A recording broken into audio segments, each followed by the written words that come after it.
स्थल को आने वाले दिनों में राज्य सरकार पर्यटन केंद्र के रूप में स्थापित करेगी। इस वक्त हमारे साथ में मध्य प्रदेश की पर्यटन एवं संस्कृति मंत्री उषा ठाकुर जी हैं। दीदी, किस तरीके से ये समाधि स्थल है, आने वाले दिनों में इसका कैसे डेवलपमेंट होगा? ये समाधि स्थल है हमारे अजय योद्धा बाजीराव पेशवा प्रथम की, और मध्य प्रदेश की सरकार माननीय मुख्यमंत्री जी के नेतृत्व में आज़ादी के अमृत उत्सव इस 75वें वर्ष में इस समाधि का सौंदर्यीकरण एवं संरक्षण करने के लिए कटिबद्ध है।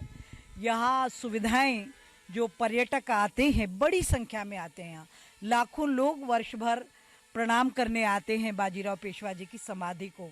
उनको किसी प्रकार का कोई कष्ट न हो, इन बातों को ध्यान में रखते हुए बहुत ही खूबसूरत तरीके से इसमें पूरा संरक्षण होगा समाधि का। मंदिर जो है महादेव का, उसका वहाँ नर्मदा के जो परिक्रमावासी आते हैं उनके ठहरने खाने के उचित प्रबंधन की व्यवस्था होगी। स्वच्छता और जितना भी सुविधा गृह हैं वो सब व्यवस्थित किए जाएंगे।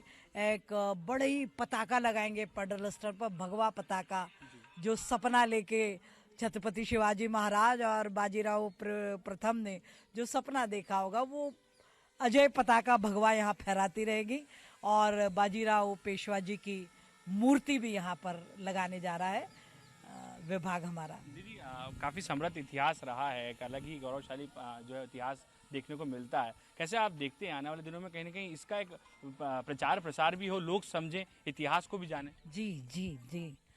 अब 65 वर्ष में जो कुछ धूर्तता और षड्यंत्र हुआ कि गौरवशाली इतिहास तो आने वाली पीढ़ी को पढ़ाया ही नहीं गया, पर प्रभु कृपा से अब नई शिक्षा नीति राष्ट्र नायकों को सर्वाधिक अगले पृष्ठ में रखेगी।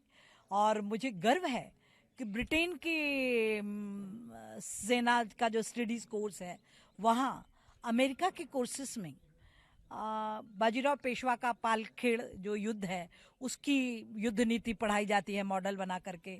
ब्रिटेन पढ़ाता है क्योंकि जितनी द्रुत गति से और उनका जो आक्रामक शैली थी बाजीराव पेशवा जी की, वो अद्वितीय थी।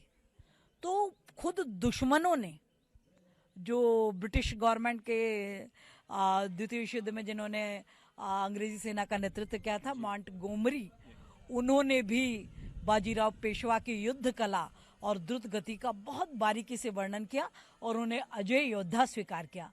तो जब विश्व के अमेरिका, ब्रिटेन जैसे देश उनकी युद्ध नीति को पढ़ाते हैं, तो निश्चित रूप से ऐसे महान सेना नायक का पाठ पाठ्यक्रमों में भी शामिल होगा और हमारी सेना भी अब उनकी युद्ध नीतियों को पढ़ेगी। टूरिज्म डिपार्टमेंट क्या तैयारियां कर रहा है जिससे और यहाँ पर पर्यटक आ सकें, यहाँ की संस्कृति को जान सकें? टूरिज्म डिपार्टमेंट जैसे घाट बना रहा है, हम जल मार्ग की भी चिंता कर रहे हैं। हमने पूरे मार्ग का सर्वेक्षण कराया है कि कैसे statue of unity Sardar Vallabh भाई पटेल से स्टेच्यू ऑफ स्पिरिचुअलिटी आचार्य शंकर का न्यास, वहाँ तक कैसे जल मार्ग से लोग आ जा सकते, और जब वहाँ से यहाँ आएंगे तो निश्चित रूप से बाजीराव पेशवा की समाधि को प्रणाम किए बिना कोई जा ही नहीं सकता। चलिए, तो यहाँ पर संस्कृति मंत्री हैं उषा ठाकुर जी, साफ तौर पर समाधि स्थल को आने वाले दिनों में एक नया स्वरूप दिया जाएगा। ज़्यादा से ज़्यादा पर्यटक यहाँ पर पहुँचे, इसको लेकर भी कोशिश सीधे तौर पर यहाँ पर राज्य सरकार करेगी और आने वाले दिनों में एक नया स्वरूप ये समाधि स्थल लेता हुआ भी